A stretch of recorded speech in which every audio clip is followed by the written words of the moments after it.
आपण पाहत आहात सत्याची बाजू मांडणारं हक्काचं न्यूज चॅनल M24 तास। ईश्वरपूर शहरातील अनामिक पोस्टर्सने महायुती सरकारला दिले आव्हान। शहराच्या विविध भागांमध्ये महायुती सरकार उत्तर द्या असे पोस्टर झळकले। या पोस्टर्समुळे शहराचे राजकारण ढवळून निघाले आहे। या पोस्टर्सवर कोणत्याही राजकीय पक्षाचे किंवा व्यक्तीचे नाव नसले तरी त्यावर उपस्थित करण्यात आलेले प्रश्न मात्र थेट स्थानिक प्रशासनाच्या आणि सत्ताधारी महायुती सरकारच्या कारभारावर गंभीर शंका उपस्थित करत आहेत।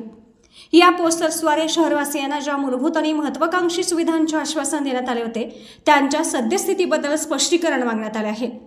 ईश्वरपूर शहरासाठी मंजूर झालेली भुयारी गटार योजना नेमकी कधी पूर्ण होणार आणि शहरात अनेक ठिकाणी अर्धवट कामे, रस्त्यांची दुर्दशा आणि सांडपाण्याच्या समस्येमुळे नागरिकांना होणारा त्रास कधी थांबणार? योजनेच्या खर्चाचा आणि कामपूर्तीच्या अंतिम मुदतीचा प्रशासनाने तपशील जाहीर करावा। शहरवासियांना 24 तास शुद्ध आणि पुरेसा पाणी पुरवठा करण्याच्या योजनेचे आश्वासन हवेतच विरले आहे का? पोस्टर्सवरील या 3 प्रमुख मुद्द्यांनी नागरिकांचे लक्ष वेधले आहे। अनेक भागांमध्ये आजही पाणी कपातीचा सामना करावा लागतो। अनियमित पाणी पुरवठ्यामुळे नागरिकांमध्ये असंतोष आहे।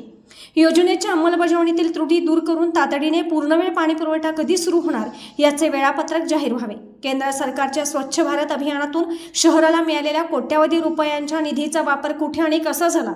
निधी खर्च होऊनही शहरातील कचरा व्यवस्थापन, सार्वजनिक स्वच्छतागृह आणि नागरी परिसर किती स्वच्छ झाले आहेत यावर नागरिकांनी या पोस्टरच्या माध्यमातून शंका व्यक्त केली आहे।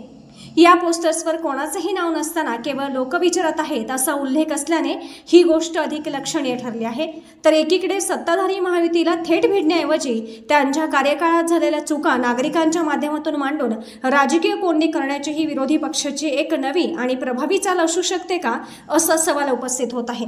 तर दुसरीकडे मूलभूत सुविधा मिळत नसल्याने सत्तेच्या विरोधात काही जागृत नागरिकांनी आणि स्थानिक सामाजिक संस्थांनी एकत्र येऊन ही मोहीम सुरू केली आहे का असा प्रश्न सर्वसामान्यांना पडला आहे। एकंदरीतच हे पोस्टर शहरातील मुख्य चौक, बसस्थानके आणि प्रशासकीय इमारतींच्या जवळ लावण्यात आल्यामुळे महायुतीच्या स्थानिक नेतृत्वाला आता या मुद्द्यांवर तात्काळ सार्वजनिक स्पष्टीकरण द्यावे लागणार आहे। अन्यथा स्थानिक नागरिकांमधील नाराजी निवडणुकीत महाग पडू शकते। यामुळे या अनामिक आरोपांवर प्रशासक व मागील सत्ताधारी काय भूमिका घेतात आणि या मागण्या पूर्ण करण्यासाठी कोणती ठोस पावले उचलतात हे पाहणे महत्त्वाचे ठरणार आहे।